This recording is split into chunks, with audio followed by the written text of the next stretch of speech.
Hello everyone, my name is Jewher Ilham. Please excuse my voice, I caught a bad cold last week. My name is Jewher Ilham. I would like to thank FRC for giving me this opportunity to tell my father's story, especially since he cannot tell it himself. My father, Ilham Tohti, is a well-known economist, writer, and academic. But today he's in a Chinese prison because he chose to speak out about what he believes are basic, essential human rights. The right to believe what you believe, the right to worship the way you want to worship, the right to think what you want to think. For him, the solution was simple: to engage the Chinese government in conversation about working with Uyghur people in a peaceful, non-violent, and instructive way. The Chinese government was not interested in conversations about working on the tensions building in the Uyghur region with a Uyghur scholar like my father, a man who was committed to peaceful resolution. Instead, they labeled him a separatist and locked him in solitary confinement for empowering the very people the Chinese government wanted to control. I have not seen my father since we were separated at the Beijing International Airport in 2013. We were on our way to Indiana University, where my father was invited as a visiting scholar. Unfortunately, he never made it to the US. On that day, February 2nd, 2013, we were pulled out of the security line. I was given the choice of boarding the plane and flying to the US or staying with my father. My father insisted I continue on. I did.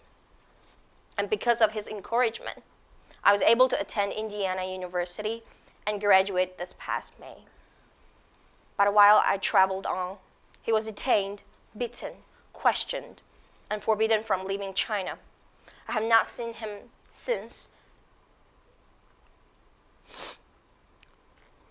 When my father and I were still able to talk on the phone, I remember how glad he was to hear that I could openly observe Ramadan in the US.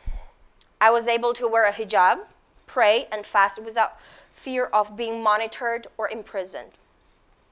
There was no such freedom for Uyghurs in China, not at school, not in public, not even in private homes.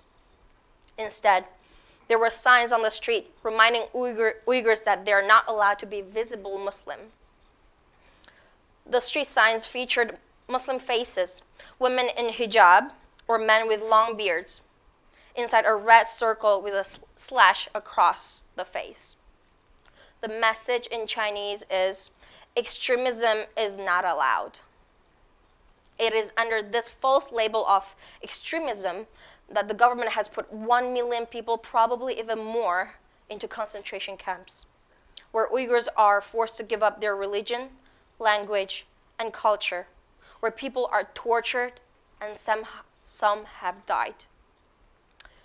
Extremism is the kind of language the Chinese government uses to justify tearing families apart, controlling and monitoring every move of the Uyghurs inside and outside of China, and putting so many innocent people into camps. Every day, millions of Uyghurs and other Muslim minorities in China are being abused, drugged, and indoctrinated in the government's concentration camp.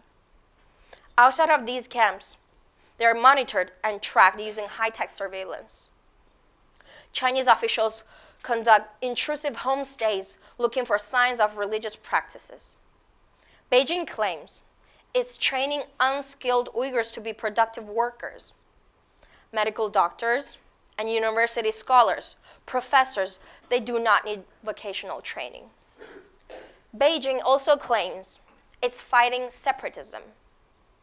Practicing religion, speaking native tongues, speaking out for its own people is not separatism. Some people say the Chinese government is targeting Islam. Sadly, Muslims are not the only groups that have been targeted. Christians, Tibetan Buddhists, even non-religious groups like Human rights lawyers, Hong Kongers who hold different opinions or stands from Chinese government are also targeted. Such level of human rights violations shouldn't exist in 2020. Yesterday marks the sixth year anniversary of my father, Ilham Tohti, being arrested for his peaceful, academic, and expressive activities.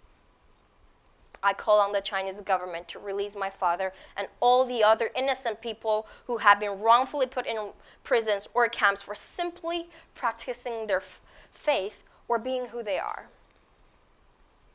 Please consider standing up for Uyghurs, for all people of faith everywhere, and for all people to obtain its fundamental human rights. Thank you.